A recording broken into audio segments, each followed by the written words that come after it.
Hello everybody, I'm Alyssa from Meditative Astrology. Today we're going to walk through the astrology of February 15th through 21st. There's a ton going on this week. We have the solar eclipse and we have several aspects. I feel like I have been saying a ton this year that this is another big week, more than I feel like I ever really have before, but there truly is a ton that is packed into the beginning of 2026 here. So we're going to get into all of that. Before we do, if you have not already, go ahead and hit that subscribe button so we can walk this astrological journey together. You won't miss any of the videos or the live streams that we have here. These weekly videos, they are released every Saturday morning, so that way you can walk through the upcoming week and contemplate on it before the week arrives here. And then Sundays, we have the live meditation, 8:30 p.m. Eastern time, that is streamed right here to YouTube. That is a time where we can take the astrology of the week, lean into it maybe in a specific way, but really most importantly, create those personal conversations with the astrology. Bring it down to a personal level. The transits are above all of us, right? They are here and they are representing and symbolically telling stories for all of us. However, they can play out very different for all of us depending on our lives, our scenarios, and our birth charts. So bringing it to that personal level really creates the conversation and the personal relationships with the astrology to make it feel much more relatable, tangible, and feel like more like a conversation, because just like astrological readings and consultations, I feel work best as a conversation between two people. So can this meditation. So join us so that way we can walk through this astrological journey together here. All right, let's go ahead and get right into it this week. Keep in mind that all of the aspects that we're going to talk about this week are baked into the eclipse that comes through on Tuesday. So all of this is applicable to the whole lunar cycle that is coming up here and whatnot. So yeah, just keep that in mind. Start out this week on Sunday with the Sun squaring Uranus here. Squares are of the nature of Mars. They are scratchy, they can be uncomfortable, they can be an irritant, they can be challenges or roadblocks that show up. But you know, they can make us uncomfortable enough, just uncomfortable enough to push us into movement, right? Challenges and difficult spaces can bring spaces of growth. It can bring us places to learn lessons and, you know, come out better on the other side. So some of them just plain old suck, and some of them give us nice little nuggets that we can grow and, you know, maybe gain something from here. So just keeping that in mind. When I think about the Sun squaring Uranus from Aquarius to Taurus, so we have the Sun in the sign of Aquarius, we have Uranus in the sign of Taurus, just through towards the end of April, and then it's going to move back into the sign of Gemini for good. I think about a clash, right? I think about a clash representing the square, but a clash of ideologies in the material world. Or maybe if it's not a clash, maybe it's an intersection of the air and the earth realms. I'm thinking about the physicalness of our ideas and our ideals and how we can put them into physical form, or the challenges that we can come across to putting them into physical form here. So this clash or the square, you know, they bring ammunition for change, right? Revolution, systemic movements. These are things that we can see with Uranus as well as the sign of Aquarius. These are fixed signs. So these squares can feel like they are moving something sturdy, like moving a large boulder or a rock, right? It takes a lot of momentum for the change to come, but once that thing gets moving, since it's so heavy and so solid and it starts to pick up momentum, it can also be kind of hard to stop. So it's like difficult to start, but then once the train gets rolling, it just kind of keeps rolling. Or once the boulder starts rolling, like it's hard to stop that momentum there, right? So I'm thinking about how can we differentiate ourselves from the group, from the collective, or from the whole. Aquarius is a very collective and group focused sign. It's very egalitarian and looking for making sure that everybody has fair rights and things are balanced and just as far as at a systemic level, right? The systems are working well. It's very Aquarius is very idealistic in the way that it's looking for the highest possible system and the right way, the best way, right? Aquarius can often feel like I have to either get to this part in the future, or I need to get back to where we were to be right, or to be in the sweet spot, right? The place that works well, the utopian type space here. So it's very concerned with the group, with the whole, with the collective, right? It's airy, so there's a lot of ideologies, there's a lot of thoughts, there's a lot of opinions in the sign of Aquarius. And then Taurus is a physical sign. It's an earthly sign. How can we physically separate ourselves? Uranus likes to bring change and bring revolution and to stand out against something. When you have the Sun and Uranus coming together, there can be shakeups related to our soul purpose, our path. You know, the illuminated path before us gets a shakeup here. There can be excitement, there can be innovation, bravery, and courage to move in a different direction, even if there's some resistance that we're coming up against.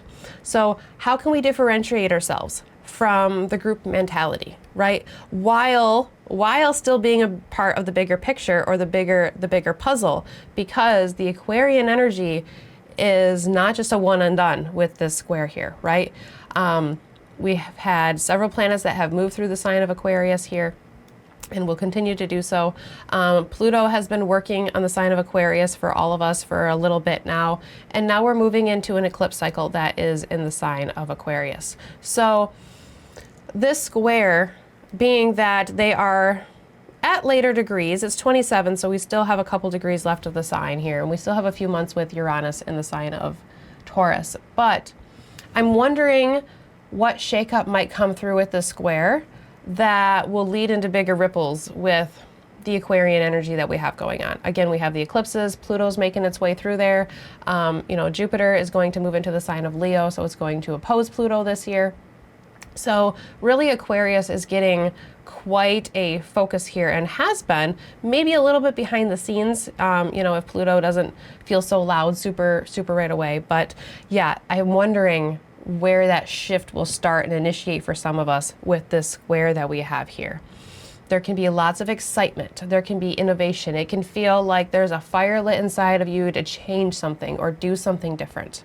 You know, the square from Aquarius to Taurus can also be about being a part of the group. How can I make changes, or how can I make a difference, right? How can I shake things up? How can my individual light, the sun, work as a bigger part of the collective? That is part of the sun in the sign of Aquarius. So it can go either way for a lot of us here. So that's what we have coming through Sunday. We start out with that square. Again, that is built right into the eclipse that we have coming up here. If we move forward into Monday, February 16th, we get a nice little trine between Mercury and Jupiter. This comes through like Sunday night into Monday, so you might start feeling it through the weekend as well. I like this for a supportive, helpful, maybe even a healing conversation coming through. Understandings or insights even, right? Mercury represents our mind, our thoughts, communications, perceptions, the way we communicate with others and the way we perceive the way others communicate with us, as well as the resources that come our way. The questions that we ask, right? The riddles that we are trying to solve of life, and the things that make us curious, right? There's a level of separation and organization within the sign, within Mercury. And then Jupiter represents knowledge, abundance, wisdom. It brings insights, right? It's in the sign of Cancer, so it might be bringing information in that has to do with our origins or our ancestry, or, you know, our own personal roots that we've laid down here, coming through here.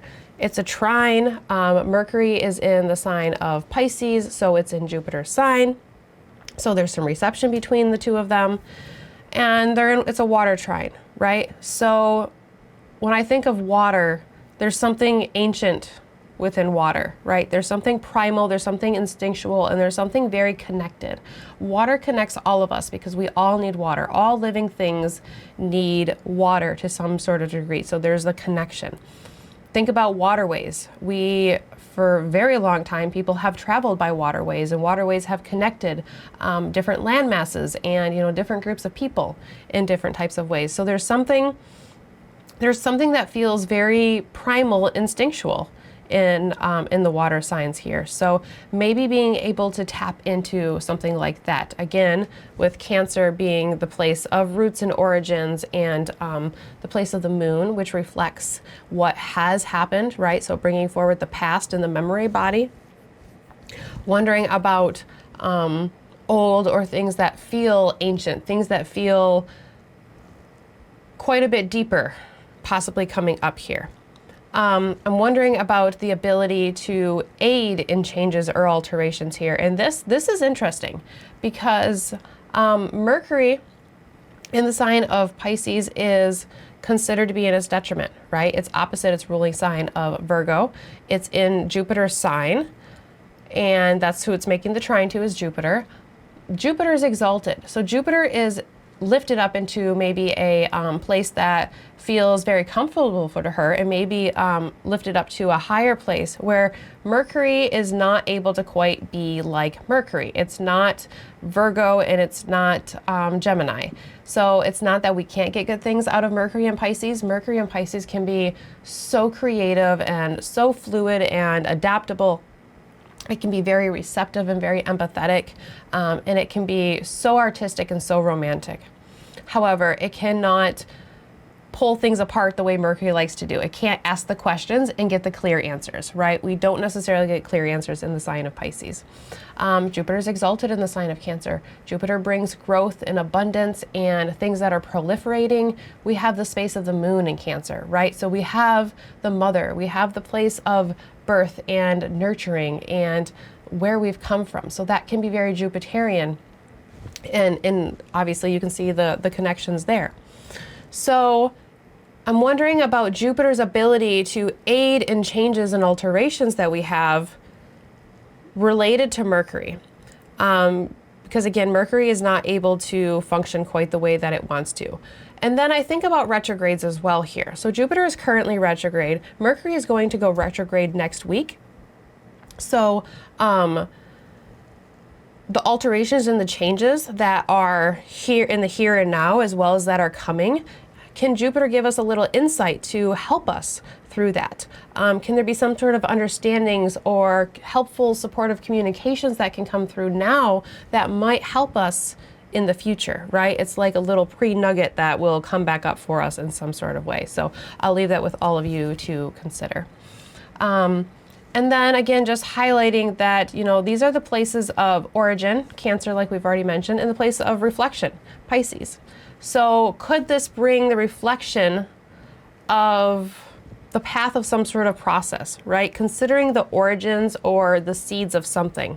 So whatever is stirring within your world and within your vicinity, maybe this aspect calls us to emotionally relate and contemplate on the origins of where this thing has started, right? What was the seeding moment that has come before this, right? Where did the thing start to kind of stir? And this is something that is going to be different for all of us and not always applicable to everybody either. But I'm wondering about the ability to reflect on paths that have come across, right? The processes of different things, and then either intuit or deeply emotionally connect to that thing here. So this really is quite a helpful aspect that we have coming through here at the beginning of the week. Again, everything is tied into the eclipse this week. All right, so we're going to go ahead and move forward into Tuesday, and that is where our solar eclipse new moon comes through in the sign of Aquarius. So February 17th, solar eclipse at 28 degrees and 49 minutes at 7 a.m. Eastern time. Translate to your own time zone. This is the first eclipse that we have across the Aquarius Leo axis. So our lunar eclipse, which comes at the full moon, is going to be a Virgo full moon.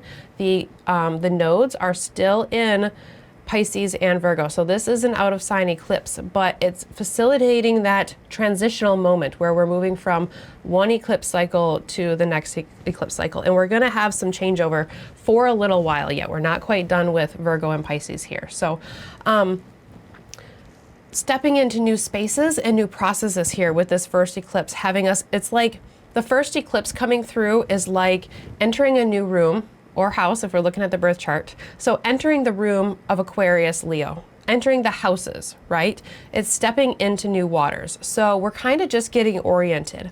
Now, this is, like I said, this is the first eclipse of this process. This is going to take us through 2028. So for many of us, the process that the eclipses are going to bring is not going to be clear yet, right? We have to live it and experience some of it to really get a feel for it. The Virgo lunar eclipse, we've been through that cycle. So the things that Pisces and Virgo are bringing up in your life, even if you don't know exactly how it relates to your chart, you have been living that and you have been experiencing it. So the full moon will maybe feel a little bit more familiar, where maybe this feels like stepping into new territory. So this eclipse is specifically going to emphasize the Aquarius house. Again, we have this big emphasis on Aquarius.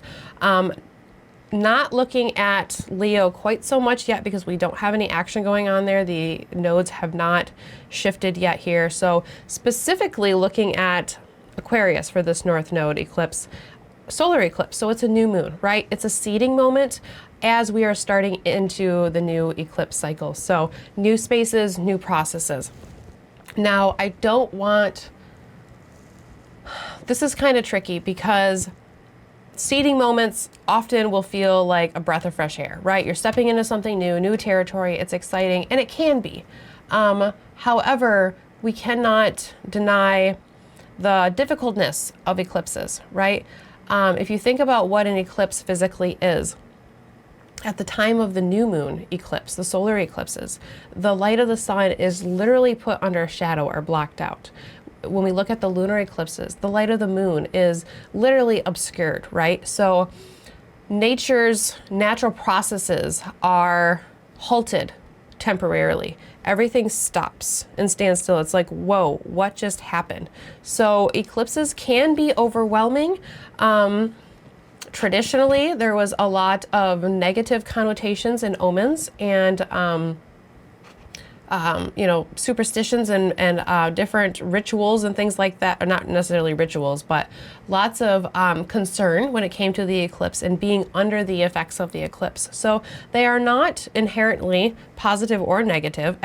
Most things typically are a combination of both for us.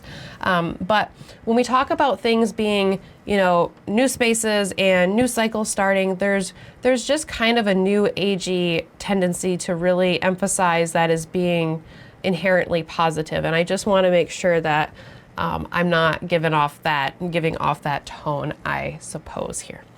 So the sun is still square Uranus. Let's go ahead and put the chart up here. I'm going to go ahead and put the chart up here, and I'm going to go ahead and move it forward to Tuesday. And we're going to get it closer to the eclipse time here, 7 a.m. All right, so you can see the sun and the moon conjoined in the sign of Aquarius. They are at 28 degrees. Uranus is at 27, so that square is still definitely in play in all of those things that we are talking about, as well as that trine between Mercury and Jupiter. They are just a degree off as well. So those are still in play here.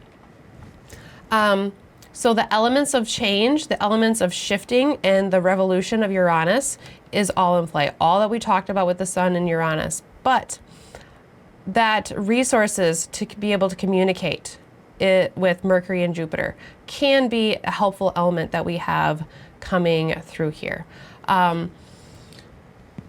Perhaps we have the resources or the ability or the help. I really think the resources, because of Mercury being in its detriment and then working with an exalted Jupiter while it's in Jupiter's sign, I really feel like the resources coming to help us, to kind of lift us up through the airy spaces of Aquarius, where, there could be some discourse that is going on here. for some of us, or some shakeup. Mercury in Pisces alone can be of some use as far as being, sorry, Mercury in the sign of Pisces can use some help, right? As far as being factual and being direct, we already talked about it being in detriment, and it's getting ready to go retrograde next week. So Mercury might feel a little confusing right now. So those resources coming through here from Jupiter can be very, very helpful. The North Node, Aquarius Solar Eclipse, again, it's a new moon, speaks to the powerful seeding moment, right? Again, that we may not be able to fully realize or describe for a while, because this is a process of the eclipse cycle, and it's going to take us through a good couple years here to really get through the cycle, and hindsight is always the best teacher when it comes to astrology, for sure. Something about the themes of relating to our collective and group connections, the groups that we are a part of, the collective spaces that we find ourselves in, as well as our own ideals and ideologies coming through here. Again, Aquarius can be very idealistic in a mental type way, right? There's a lot of ideas and a lot of thoughts and opinions about what is the best way, right? Which direction should we be going? And everybody kind of needs to go in that direction, right? It's like everybody together, so that way everybody can succeed or excel, or, you know, at least have a level playing field type of energy here. So our connections as well as our entanglements here could be coming up. I say entanglements because of that square to Uranus. Uranus wants to break through, it wants to rebel, and it wants to shift something. But if Uranus wants to shake something up, then that means there's something that we feel the need to revolt against, right? Or something that we feel the need to separate ourselves from in some sort of way. Again, bringing this all through the lunar cycle, because it's at the seeding moment for this lunar cycle with the eclipse here. That idealistic nature of Aquarius may have us reaching for something new that feels like it'll bring us to the next level. Feels like it will take us to the space that we're supposed to be going. If only I can reach this thing, then everything will be as it should be, right? Kind of reaching for that perfection, but at the same time, noticing where the lack of perfection is, right? And that's the space where it takes you to wanting to get to that level of perfection, or bringing it to that next level. It's a North Node, so the North Node eclipses bring energy in. It's going to start the accumulation of energy for this lunar cycle that we have coming up over the next couple years. So the North Node increases, right? It enhances or draws attention to, where the South Node is a point of release, a point of letting go, and a point of, you know, maybe what we are trying to step away from. Often a lot of us are pulled like a pendulum towards the North Node or the South Node. Really finding the balance in the middle would be the most ideal, but that can be difficult for a lot of us. So really starting to bring in energy of the Aquarius house and these Aquarian themes here through this eclipse. At the same time, if you take a look at the chart here, you will notice that Venus is sitting with the North Node here. And this could be helpful, but it could be a little overindulgent at the same time here. Venus in the sign of Pisces is in her exaltation. So she is in a good place, where Mercury is maybe not so much in a good place here. And I'm thinking about enhancing the focus of wanting or desiring to bring in something beautiful, something connected, something that feels utopian, right? Pisces can be very dreamy, very romantic, and very idealistic too, but in its own way. Aquarius is idealistic on a mental realm, on an airy realm. It's an air sign. It can be quite a bit more detached as an air sign than Pisces can. Pisces is a water sign, so it can be very connected, and it can be excuse me. It can be very connected, and it can be very, very empathetic, right? It can hold on to things, where Aquarius maybe will move on maybe a little bit quicker sometimes. Depends, I suppose. So that romantic, dreamy quality of Pisces could be amplified here. But I feel like overall that idealistic thinking of Aquarius can be amplified, but also brought a little bit closer because it's a water sign, so it brings that emotional connection rather than being able to detach. So it increases that desire, but at the same time, there can be a little bit of a push and pull there between Aquarius and Pisces. Those signs are in aversion to each other. They are adjacent to each other, so they don't see each other through a line. They don't make any aspects to each other, so they're not having conversations in that way. Again, the North Node increases, enhances, or draws attention to, and remember that Venus is exalted here. So really bringing in these Piscean Venus qualities of wanting to relate in emotional ways, right? Wanting to really feel things very, very deeply. So this can be a great motivator for the eclipse, and that can go either way. This may bring a more intimate level to the relations of Aquarius, which again can be detached. Water brings much more emotion into it, for better or for worse. So if we're able to detach mentally, but we're connected emotionally, there's struggles that can come along with that too. But at the same time, on the other hand, it can just make us really feel it much deeper. Right? Really, really feeling what is going on in our head and those ideologies that we hold ourselves to. Some of us may get caught up in emotions. Some of us may feel very, very deeply inspired.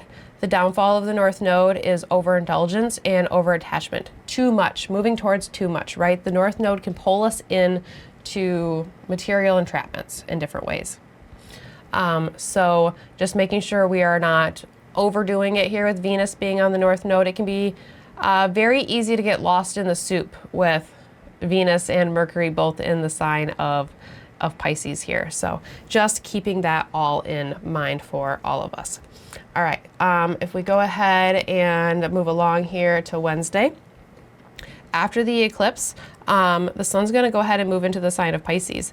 Okay, so that's the other part that I think I failed to mention about the eclipse. It's happening at 28 degrees. So although this is a seeding moment, there is history and there is change that is coming about here with this, right? There's change in many ways. There's change because sun's moving into the sign of Pisces. The moon's going to move into the sign of Pisces, just hours afterwards. There's change with the square to Uranus. There's change with entering a new eclipse cycle. So there's change. Mercury is going to be moving into retrograde. It's an aspect at the time of the eclipse. So there's shifting and there's changing, right? It's like a reorganization of building blocks or puzzle pieces in some sort of way, a reconfiguration. So I just wanted to mention that as well here. So yes, Wednesday, February 18th, the sun's going to move into the sign of Pisces. The moon is co-present at that time. Like we mentioned, it's going to move into the sign of Pisces hours after the eclipse. Mercury and Venus are there, as well as that North Node, like we already mentioned. So this is really amping up that Piscean energy in the Piscean house in our birth charts here. The sun in Pisces is very emotionally connected. It's in tune and it's otherworldly, right? It reaches into the spaces where different dimensions and different realities collide. So we can be in the material world, but we can also be in the energetic world at the same time, right? Think about the two fish swimming in the opposite directions, right? The sign of Pisces. So you have one fish that is swimming upwards towards the energetic realm, and then one fish that is swimming downwards towards the physical or the material realm here. So there's that tug and pull between the sign of Pisces here. The sensitivities of the world show, right? When the sun's in the sign of Pisces, there's a lot of sensitivity in the sign of Pisces. I'm thinking about absorption and reflection in the sign of Pisces here, especially with the stellium that we have building here. So when I think about absorption and reflection in the level of Pisces, the best way that I can try to put it in words, because again, Pisces can be a little hard to get things very, very direct. Thinking about the breath, right? If you have any process of deep breathing, or if you've ever taken a deep breath before in your life, think about how you draw the breath in, you absorb, right? Air comes in, And then you pause, and in that pause before you exhale, there's a moment to reflect, right? You reflect, you hold the breath, you feel the feeling, you see what comes up with it, and then you release. You release the breath. And then conversely, we can do the same thing on the bottom of the exhale. We can exhale, we can release, we can pause, and we can reflect. We can release for just a moment. That is that moment, that short little moment, that is the process that I see within the sign of Pisces, that absorption and that reflection here coming through. So happy birthday season to all of you Pisces suns. Hope you have a wonderful, wonderful birthday. If we go ahead and move forward into Thursday, we don't have any exact aspects that are going on here, so we're going to go ahead and follow the moon from the sign of Pisces into the sign of Aries, along with the aspects that it's going to make. It's going to conjoin Saturn, and it's going to conjoin Neptune, just one day ahead of Saturn and Neptune conjoining in the sign of Aries. So last week, Saturn moved into the sign of Aries. Neptune's been there for a short little bit. Now we're going to get the exact conjunction here on the 20th of these two planets. Now this has been building since Saturn entered the sign of Pisces. These two came close together last year when they were in the sign of Aries, but this is the time that they're going to come exact. When I think of Saturn and Neptune conjoining, I'm thinking about the intersection of the energetic and the physical creation. Right? Energetic spaces come from Neptune. Aries is an initiation point. It's the seeding moment within its own right. 0 Aries starts our Western tropical zodiac. It is the spring equinox moment, right? Where the sun is coming back into dominance and coming back into strength if you're in the northern hemisphere. So there's an inflection point at 0 Aries. There's a birthing, there's a starting, there's an initiating, and there's a dropping into something here. Dropping into the physical world through the fire sign, through our passions, through our creativity, and through our drives. It's the sign of Mars here, right? So when you get outer planets like Neptune that represent ethereal type energies, and you have Saturn who sits on the boundary edge of the the planet, it's the outermost planet that is visible to the naked eye without a telescope. You get a boundary level, right? You get an intersection moment of what we can see within this physical world and what is just beyond. So there is that physical and energetic intersection through many levels. You can think about the transition from Pisces to the sign of Aries, right? You're moving from a very reflective and energetic space into something that might feel a little bit more physical, a little bit more tangible, and a little bit more movement based. When I think about dropping in, I think about dropping into like a video game or virtual reality of some kind. So Neptune can either connect us very deeply to things or disconnect us very, very strongly to things, right? There can be delusions and there can be boundaries that can dissolve away with Neptune. When you put it with the planet Saturn of boundaries, of limitations, of the planet that tells us where the no's are, things can get a little bit hard to judge what is real and what is not real. So I'm thinking about video games and like a virtual reality type situation. It's realistic, but it's not real, right? I mentioned this, I think, on the video when I talked about Saturn moving into the sign of Aries, but with Saturn and Neptune entering Aries, I think a lot about like when I was a teenager and I would try to play video games, like I don't know, trying to pick up the controller and play like Halo or something with the people that are playing. I was so lost. You get dropped into, you know, like this battlefield or whatever, and everybody's doing whatever they're supposed to do. And I don't even know the buttons for the controller, and I'm dead in like 2 seconds, right, in the video game. That dropping in and like things being very real, and it's like, oh, there's threats around here, but it's not real. It's a video game, right? Same thing with virtual reality. It might feel very, very real, but that reality can dissolve away very, very quickly, right? So those boundaries can be blurred with these two planets coming together. In the sign of Aries, it's a fire sign. It's Mars ruled. So there can be a lot about our motivations and the things that make us move, right? Things can move very, very, very quickly. So boundaries can dissolve, and then boundaries, whether they're false or real, can pop up very quickly at the same time here. Saturn is the planet of reality, right? It's the reality checker. So it may be time to get real with Saturn entering the sign of Aries. It may be like, okay, these new foundations that are being laid, like it's go time, it's time to move, and we're gonna go now.